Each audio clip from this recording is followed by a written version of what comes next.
आपण पाहत आहात स्वराज्य न्यूज. सत्य हेच जे तुमच्या समोर.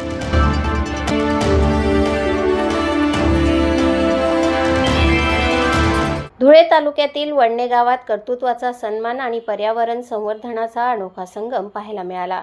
वडणे निसर्ग खानदेश मंचच्या वतीने आदर्श सत्कार समारंभाचे आयोजन करण्यात आले होते. या कार्यक्रमात विविध क्षेत्रात गावाचे नाव उज्ज्वल करणाऱ्या भूमिपुत्रांचा गौरव करण्यात आला. शाल आणि पुष्पहार देऊन कर्तृत्ववान व्यक्तींचा सन्मान करण्यात आला. याच कार्यक्रमाला पर्यावरण संवर्धनाचीही जोड देण्यात आली.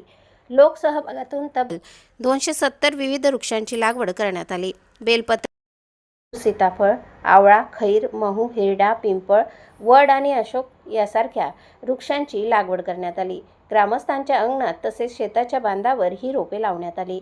रोपांचे संरक्षण व्हावे यासाठी लोखंडी जाळ्यांची ही व्यवस्था करण्यात आली.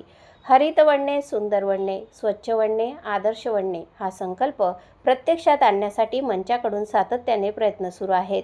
यापूर्वी 2 टप्प्यात सुमारे 260 वृक्षांची लागवड करण्यात आली होती.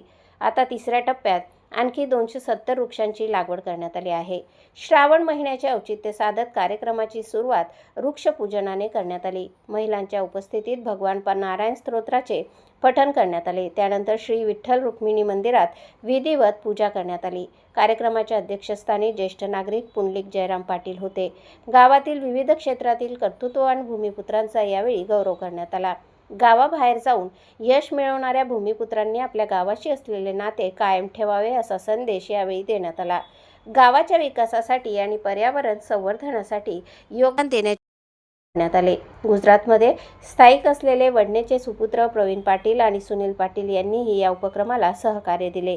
वृक्ष लागवड ही केवळ एका दिवसाची मोहीम न राहता वृक्षांचे संगोपन आणि संरक्षण महत्त्वाचे असल्याचे मान्यवरांनी सांगितले. वृक्ष लावापेक्षा वृक्ष जगवा हा संदेश यावेळी देण्यात आला. गावातील महिला, तरुण, शेतकरी आणि ज्येष्ठ नागरिकांनी या चळवळीत सहभागी व्हावे असे आवाहन करण्यात आले. घराच्या अंगणापासून शेताच्या बांधापर्यंत संकल्प करण्यात आला. वडणेच्या काळ्या मातीने घडवलेले भूमिपुत्रांनी आपल्या गावाचे ऋण पर्यावरण संवर्धनातून फेडावे असा सूर या कार्यक्रमातून उमटला. कर्तृत्ववान व्यक्तींचा सन्मान आणि निसर्गाचा सन्मान अशी या उपक्रमाची ओळख निर्माण झाली आहे. सत्कारातून कर्तृत्वाला सलाम तर वृक्ष लागवडीतून निसर्गाला प्रणाम करण्यात आला. वडणे गावाने हरित आणि शाश्वत विकासाच्या दिशेने आणखी एक भक्कम पाऊल टाकले. गावातील प्रत्येक रोप जगवण्याची जबाबदारी आता ग्रामस्थांनी स्वीकारण्याचे आवाहन करण्यात आले आहे. हरित वडणे, सुंदर वडणेचा संकल्प भविष्यात गावासाठी प्रेरणादायी ठरणार आहे. प्रतिनिधी गोकुळ देवरेसह स्वराज्य न्यूज, धुळे.